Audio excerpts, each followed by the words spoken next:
ม.เกาะสมุยรวบหนุ่มรัสเซียเครือข่ายยาเสพติดออนไลน์หลังหนีหมายจับศาลกบดานเกาะสมุยเมื่อวันที่ 6 พฤศจิกายน 2568 ผู้สื่อข่าวได้รับการเปิดเผยจากพันตำรวจเอกกันตวัฒน์พงษ์สถาบดี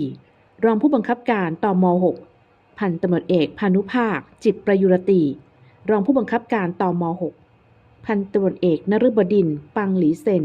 ผู้กำกับการสืบสวน1บก.สส.ภาค 8 พันตำรวจเอกเอกลักษณ์บุญแสงเจริญผู้กำกับการสืบสวนภูธรจังหวัดภูเก็ตพันตำรวจเอกสรวิทย์เสมอใจผู้กำกับการ2บก.ปส. 4และพันตำรวจเอกนฤวัฒน์พุทธวิโรผู้กำกับการตรวจคนเข้าเมืองจังหวัดสุราษฎร์ธานีได้นำกำลังเข้าจู่โจมเข้าจับกลุ่มตัวนายเซเมียนกัสพายานอายุ 27 ปี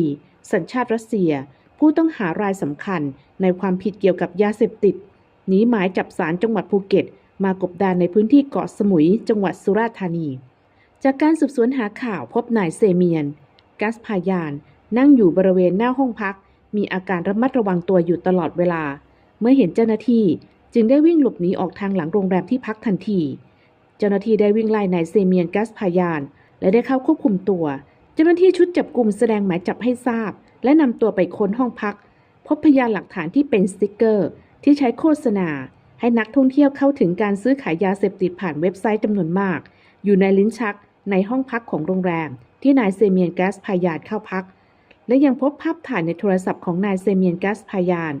ถ่ายการติดภาพสติ๊กเกอร์ไว้เพื่อรายงานผู้ว่าจ้างจำนวนมากจึงได้ตรวจยึดไว้เป็นของกลางการจับกลุ่มครั้งนี้สืบเนื่องจาก Facebook ชื่อโหดจังหวัดภูเก็ตได้ลงโพสต์กรณีมีชายชาวต่างชาติเดินติดแผ่นโฆษณาการขายยาเสพติดทางออนไลน์ตามเสาไฟฟ้า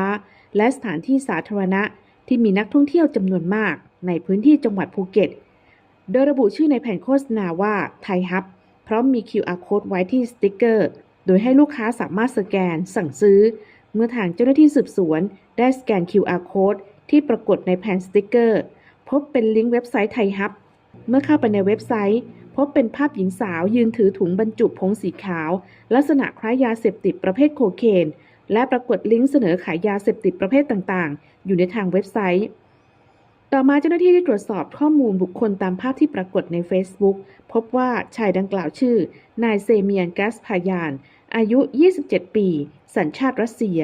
ได้รวบรวมพยานหลักฐานขออนุมัติหมายจับศาลจังหวัดภูเก็ตในความผิดฐานเป็นผู้โฆษณาเกี่ยวกับยาเสพติดให้โทษโดยไม่ได้รับอนุญาตและออกติดตามตัวนายเซเมียนกัสพายานโดยนายเซเมียนกัสพายานเมื่อรู้ว่าตำรวจกำลังติดตามตัวจึงได้รีบเดินทางหลบหนีมากบดานอยู่ที่โรงแรมแห่งหนึ่งในพื้นที่เกาะสมุยเมื่อวันที่ 4 พฤศจิกายน 2568 เจ้าหน้าที่จึงเข้าจับกุมตัวได้ดังกล่าวโดยผู้ต้องหาได้รับจ้างติดสติ๊กเกอร์ตามที่ต่างๆในจังหวัดภูเก็ตโดยได้รับค่าตอบแทนสติ๊กเกอร์1 บาทต่อ$1โดยผู้จ้างจะจ่ายเงินค่าจ้างผ่านกระเป๋าเงินคริปโตซึ่งผู้ต้องหาทำมาแล้ว3 วันได้รับการโอนเงินมาจำนวน$300ชุดจับกลุ่มจะได้นำตัวส่งสถานีตำรวจภูธรเชิงทะเลจังหวัดภูเก็ตเจ้าของคดีดำเนินคดีตามกฎหมายต่อไป